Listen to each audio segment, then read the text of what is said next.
Donc merci Jason et merci Philippe aussi pour cette présentation qui, je crois avoir ressenti quelques freins aussi de cette manière, même si j'étais donc à Nantes pendant un moment, mais aussi dans les recherches finalement, de faire une thèse par derrière.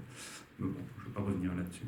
Ce qui me semblait important dans ta présentation, c'était ce moment où tu disais que l'e-sport n'est qu'un mot.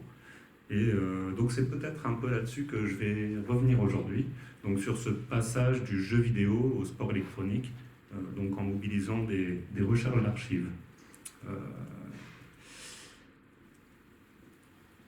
Donc alors n'essayez pas de lire, hein, c'est un petit peu illisible, c'est fait exprès. En fait, je voulais revenir donc un peu sur les manières dont on a de présenter l'e-sport.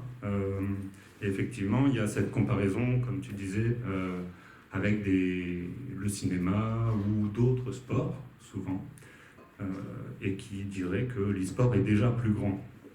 Donc, par exemple, que la finale de football américain, etc. En fait,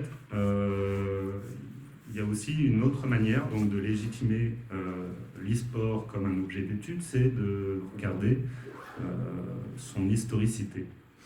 Et donc là, on peut voir qu'il y a des tensions, voire une bagarre de comment est-ce que apparaissent les compétitions de jeux vidéo. Donc voilà. Pour commencer, je voulais vous montrer l'extrait d'un magazine donc, de Tilt, le numéro 4, paru en mars 1983. Ça a été une de mes recherches archivistiques donc, il y a 3 ans. Et donc ça disait ça, déjà à l'époque. Très vite, les joueurs éprouvent le besoin de s'améliorer et de confronter leur score avec ceux de leurs proches. Quand les bonnes volontés de la famille et du cercle plus proche amical sont épuisées, ils ont recours aux petites annonces dans le journal Tilt. Il y avait des catégories petites annonces où du coup on pouvait voir des gens qui demandaient à se retrouver. Donc aux petites annonces pour trouver des adversaires à leur mesure. C'est tout naturellement, retenons bien le mot, qu'ils fondent un club dès qu'ils sont assez nombreux. Plus loin, le journaliste rajoute, les plus habiles parviendront à se faire sponsoriser par une marque qui leur créera des facilités pour organiser des championnats, leur prêtera des lots de cassettes ou dotera leur concours de lots. En fait, je trouvais donc cet extrait donc en 1983 assez intéressant, puisqu'à s'y méprendre, il s'agirait dans cet extrait d'une sorte de description des motivations et de l'expérience du jeu vidéo qui mènerait à en faire donc ce qu'on nommerait aujourd'hui de l'e-sport, en tout cas des compétitions de jeux vidéo. Alors, à s'y méprendre parce que, effectivement, comme on l'a vu, le terme n'apparaît qu'en 1999. Donc, il serait un peu fortuite d'appeler ça de l'e-sport. Et donc, je trouvais ça intéressant de se demander mais comment est-ce qu'on passe, du coup, du jeu vidéo au sport électronique ? Et comment et pourquoi ce terme e-sport apparaît ? Quelles sont les façons que les acteurs ont eu de justifier cette comparaison avec les sports, rien que dans le terme même. Et donc, finalement, aller se demander qui sont ces acteurs. Donc, pour la méthode d'enquête, j'ai été, c'est pas exhaustif, je pense que j'en ai fait plus. Mais bon. Et puis, il va falloir le prendre à l'envers. Et on va voir ça après. J'ai mal construit mon tableau. Donc j'ai été chercher, donc comme je vous disais, j'ai fait une enquête d'archives dans des 10 uniques publications, des 10 années de publication du magazine Tilt, voilà, donc de 1983 à 1994, donc presque 11 ans en fait. Et donc j'ai essayé de retracer, mais est-ce qu'il y a déjà des tournois ? Comment est-ce qu'on en parle ? Et effectivement, il y a déjà des tournois. Donc on va voir ça après. Et finalement, je ne me suis pas arrêté qu'à ça, puisque j'avais annoncé pour venir que j'allais présenter que sur Tilt. Mais en reprenant mon travail, je me suis rendu compte que bon, il y avait quelque chose qui me gênait, qui était presque un peu anachronique. Parler d'e-sport ou alors de retrouver des traces, une continuité de ce que ça pourrait être ou de comment ça se développe. Bon, c'est à discuter, quoi. C'est peut-être un débat. Et donc j'ai été voir plutôt comment les acteurs font du coup l'histoire de l'e-sport, parce qu'en fait en relisant aussi d'autres travaux plus universitaires sur cette histoire de l'e-sport ou des traces dans les travaux universitaires sur comment est-ce qu'on raconte l'e-sport dans le temps, il y a deux façons de le voir. Il y en a une histoire qui commence en 1972 avec les... Bon, je vais passer du coup, je reviendrai peut-être. Avec les Intergalactic Space War Olympics. Donc j'ai mis la photo là de l'article de Steve Brand dans le magazine Rolling Stones. Et il y en a une autre qui va commencer effectivement en 1997. On va voir après pourquoi. Et donc je me suis rendu compte qu'effectivement il y a deux moments de tension. Il y a ce premier qui est donc dans les années 70 et années 80, puis ce début des années 2000, où en tout cas il y a l'air d'avoir deux choses qui font événement. Du coup j'ai été voir plutôt les conditions d'émergence de ce terme. Donc on va voir. Donc dans cette première partie, je vais plus exposer comment font les acteurs dans la littérature grise finalement, donc les sites d'associations, d'équipes e-sportives, etc., ou d'entreprises autour de l'e-sport, comment est-ce qu'ils font l'histoire de l'e-sport. Donc une première façon, c'était donc ces premiers tournois, comme ils les appellent. Donc 1972, Intergalactic Space War Olympics. Puis, dans les années 80 et 90, il y a tous les tournois donc de Nintendo. Et donc, généralement, c'est les tournois de Nintendo qui sont repris par les acteurs associatifs. Là, je parle plutôt des associations, d'ailleurs, qui retracent ce pré-e-sport, ou ces prémices, comme on peut l'appeler. Et donc qui reprennent les tournois de Nintendo, donc sur les jeux de Donkey Kong, etc., sur les bornes d'arcade.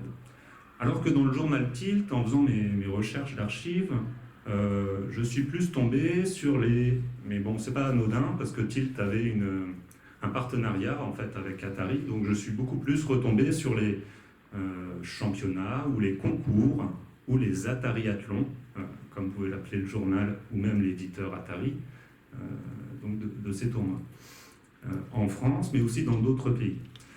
Et donc là, il y a déjà un premier décalage entre la pratique de 1972, qui en fait s'inscrit dans un cadre universitaire, c'est celui du MIT aux États-Unis, et les Atariathlons ou les championnats qui, eux, se déroulent dans des salons de jeunesse ou des magasins de jeux vidéo, comme phase qualificative à un championnat ou un concours qui serait plus international, qui pourrait se passer des fois au Brésil, etc. Alors en fait, il y a Dorowi et Jean qui ont écrit un petit peu sur cette période des années 80 dans un article qui s'intitule Pioneering eSports et qui analyse cela comme des tournois à but publicitaire ou promotionnel. Et effectivement, ça se comprend parce qu'il n'y a pas de fédération, donc e-sportive, comme on pourrait les appeler, qui donc organisent ces tournois. C'est vraiment les éditeurs eux-mêmes qui mettent en place ces tournois. Et ce qui est intéressant, c'est qu'ils s'inscrivent donc dans ces salons de jeunesse ou ces magasins de jeux vidéo, qui dénotent effectivement qu'ils veulent toucher leur public cible là-dedans. Et donc dans ces articles, que ce soit les Intergalactic Space War Olympics dans Rolling Stones ou dans les magazines Tilt, il n'y a pas de comparaison directe, explicite, si ce n'est le nom concours, championnat, Atariathlon de ces tournois, qui font une comparaison directe avec les sports, ou en tout cas les habilités, l'institution sportive. Voilà. Donc une deuxième façon de faire l'histoire de l'e-sport, c'est cet avènement de l'e-sport, enfin ce moment que les acteurs appellent l'avènement de l'e-sport. Et donc là, c'est la suite indirecte pour les associations du déroulé historique, de la frise chronologique, qui arrive donc en 1997. Alors, on se demande du coup quel est le premier tournoi qui serait dénominé e-sport, intitulé e-sport. Pour les acteurs, c'est souvent le Red Annihilation, donc durant l'E3 de 1997. D'ailleurs, c'est pas à Las Vegas à ce moment-là, je me suis trompé, je crois que c'était à Atlanta. Voilà. Et donc sur le jeu Quake, où en fait il y avait John Carmack, l'éditeur, qui avait mis un gros lot, pour une fois, c'est peut-être ça qui perturbe un petit peu la vision, et qui était la Ferrari de cet éditeur. Donc une belle Ferrari rouge, comme on peut le voir.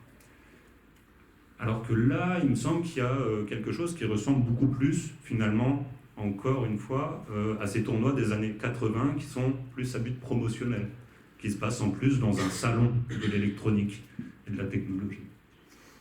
Donc en fait, il y a une autre façon encore de faire cette histoire de l'e-sport, c'est par les grands événements ou les grands tournois.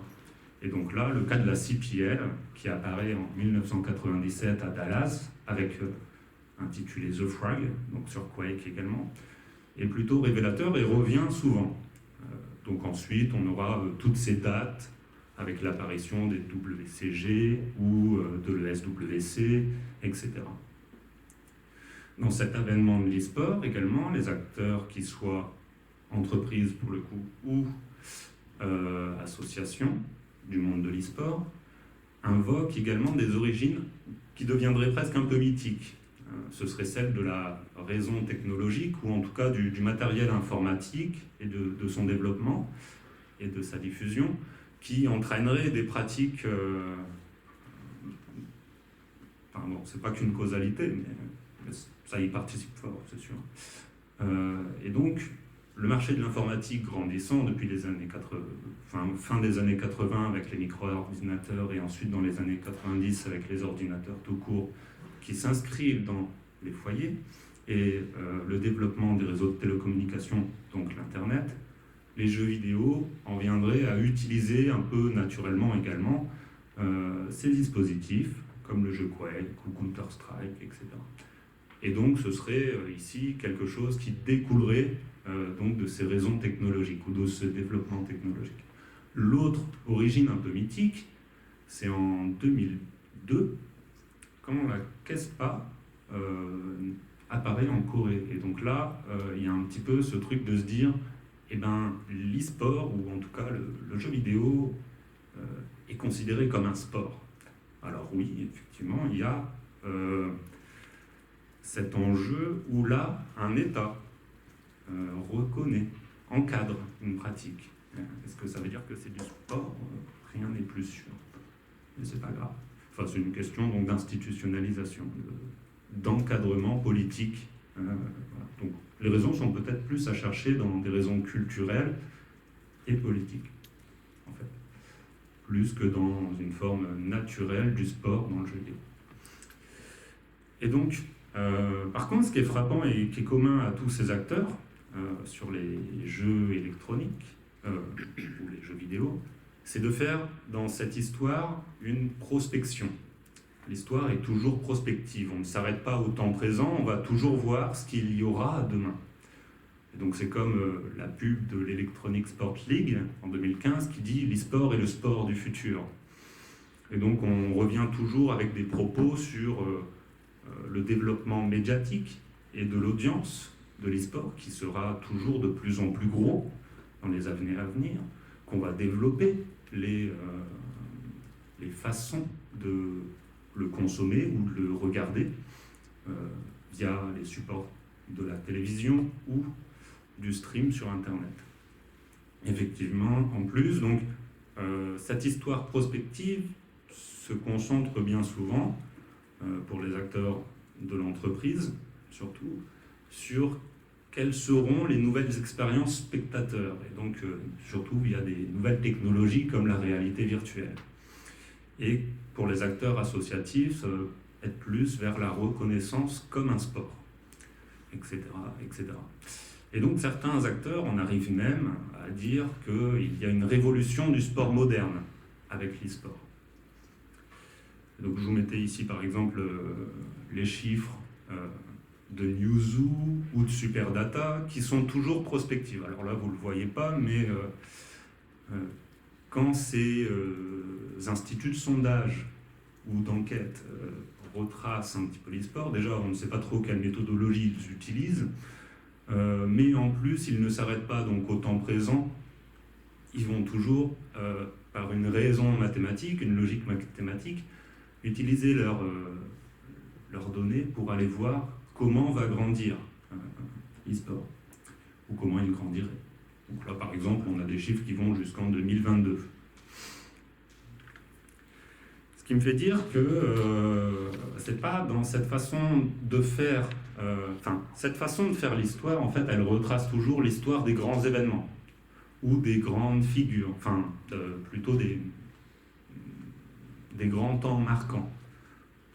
Alors qu'il s'agirait peut-être plutôt d'aller voir les figures de l'émergence de l'e-sport. Alors je ne sais pas si vous connaissez ces gens. Non. Eh bien il s'agit donc d'Angel Munoz, le fondateur de la CPL, Matt Bettinson, le fondateur de l'OGA, Online Gamer Association, et Mathieu Dallon. Alors lui, vous le connaissez peut-être un peu plus, parce que c'est le français, c'est le côté chauvin de ma présentation. Et donc lui, c'est le SWC. Donc on va revenir sur ces personnes. Et pour les introduire, je voulais vous... Bon, ne lisez pas non plus.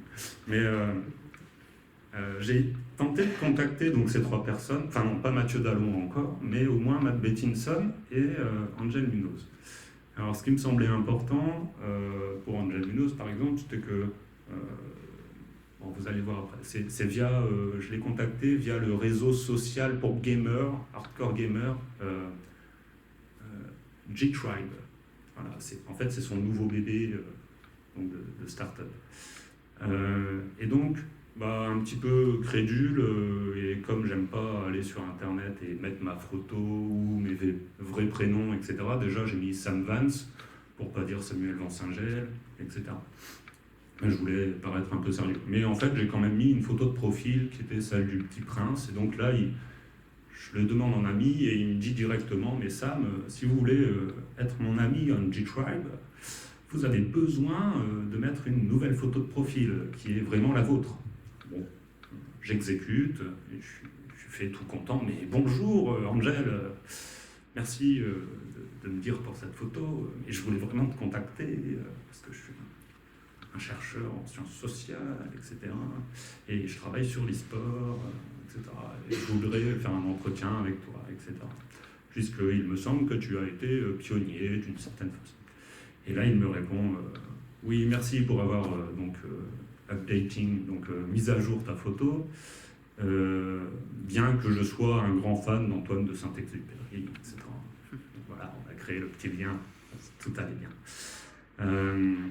Et il me dit à la suite, oui, je suis, c'est correct, je suis vraiment le concepteur de ce que ça veut dire de faire de l'e-sport. Donc là, il y a quelque chose de très intéressant, il reconnaît être le parent de l'e-sport. Mais bon, apparemment, il ne veut plus faire d'entretien sur cette période de la CPL, donc les 10 ans d'existence de la CPL, de 97 à 2007, il me semble, avant que ce soit racheté par les Asiatiques.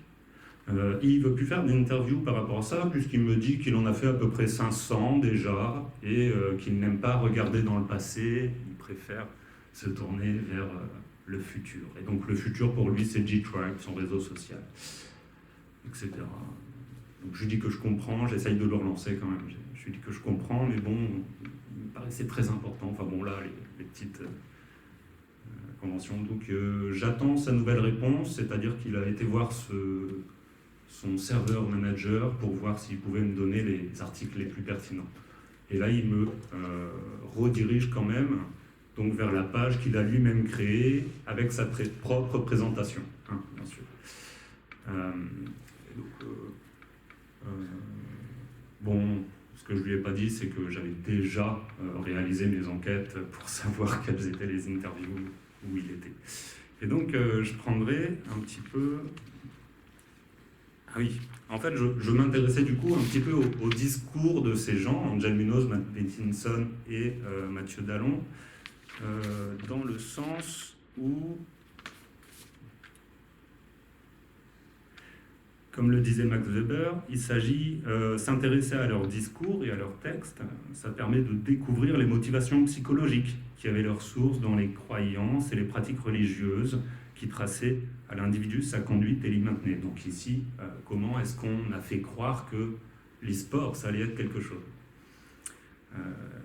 Or, ces motivations, poursuit Max Weber, provenaient pour une grande part des représentations issues de ces croyances.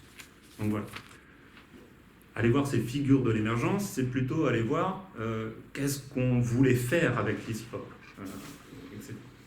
Donc pour Angel Munoz, je le comparerais presque à un prophète, puisque lui ne parle pas d'e-sport, mais il va parler de professional gaming. Alors, revenons d'abord sur qui est Angel Munoz. Angel Munoz, c'est quelqu'un qui, avant les années 95, travaillait dans la banque. Donc déjà un fort capital, plutôt, donc social et économique. À partir de 1995, il crée un journal, alors j'ai plus le nom en tête, mais un journal spécialisé sur le jeu vidéo et où il va décerner des awards donc au jeu. J'imagine que ça peut lui servir à créer un réseau autour du jeu vidéo. Et donc c'est un moment où, en tout cas dans ses interviews, il arrive à dire que c'est un moment où il a beaucoup joué. Et du coup, il a vu cette apparition de Quake également, et du jeu en ligne.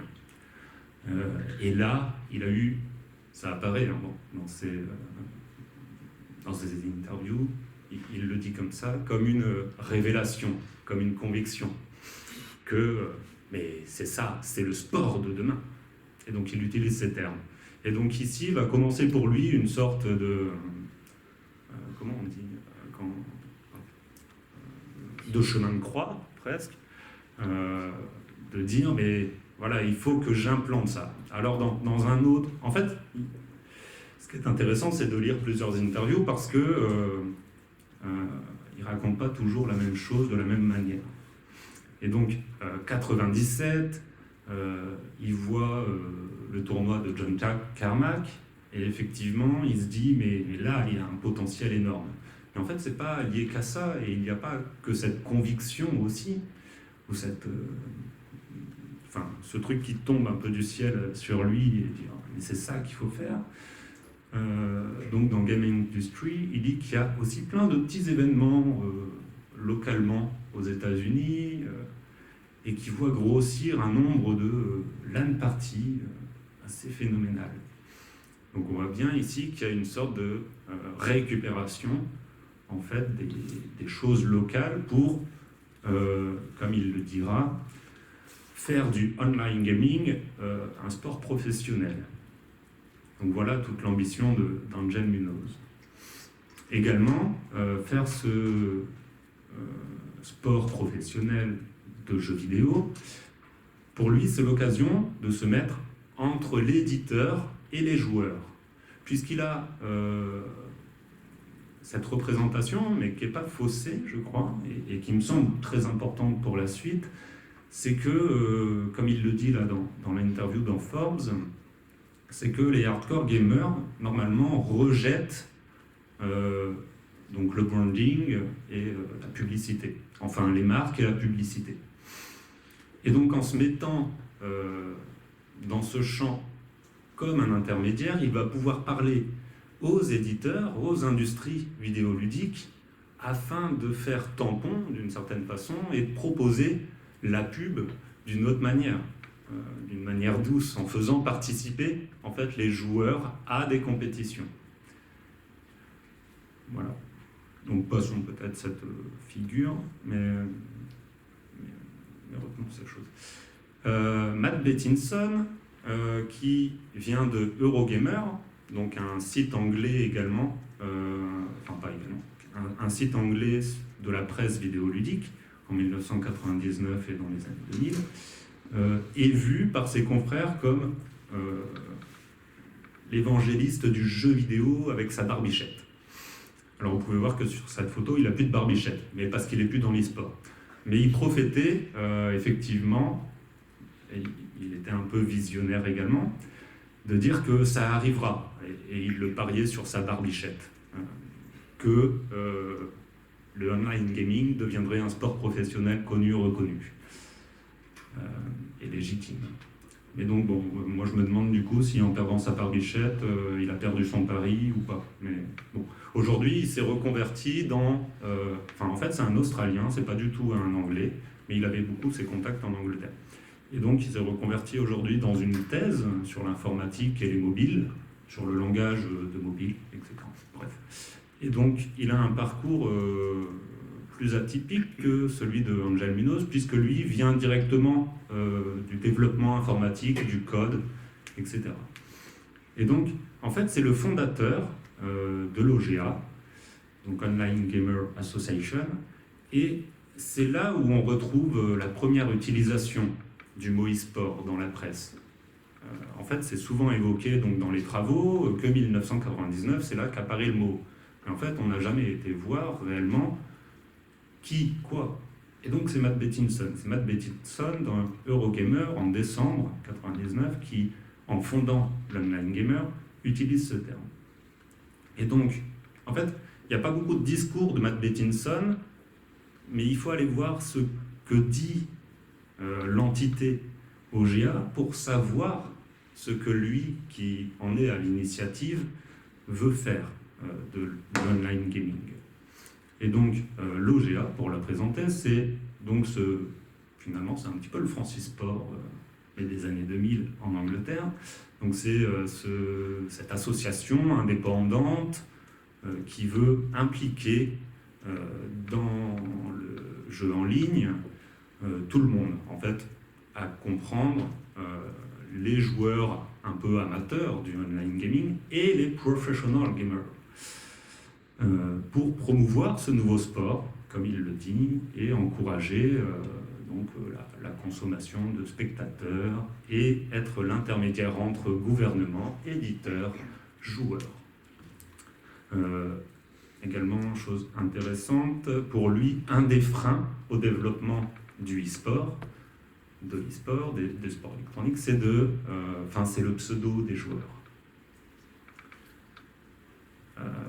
Mathieu Dallon, lui, je le pense peut-être plus comme un réformateur, parce qu'il est là depuis 2003, donc en fondant le SWC, d'abord Electronic Sports World Cup, donc une prétention ici à faire des compétitions de jeux vidéo comme un Jeux olympiques, transforme son ESWC en convention, Electronic Sport World Convention, en 2016. Cette transformation, elle n'est pas anodine. Alors, on va revoir pourquoi. Mathieu Dallon, lui, il vient donc d'une école primaire, collège, lycée payante à 6 000 € l'année, dont un master, un baccalauréat bilingue à 20 000 € l'année, à Bordeaux, ou à Paris. C'est Paris, il est entre les deux, donc c'est un peu difficile à savoir. Mais après, il a été sur Paris, et donc il a fait Hippocagne, donc c'est plutôt valorisant dans son parcours, hein, et donc c'est vraiment quelqu'un qui a les moyens, les ressources économiques. Et ensuite, très intéressant, il fait quand même un master à la Sorbonne Panthéon de philosophie et technologie.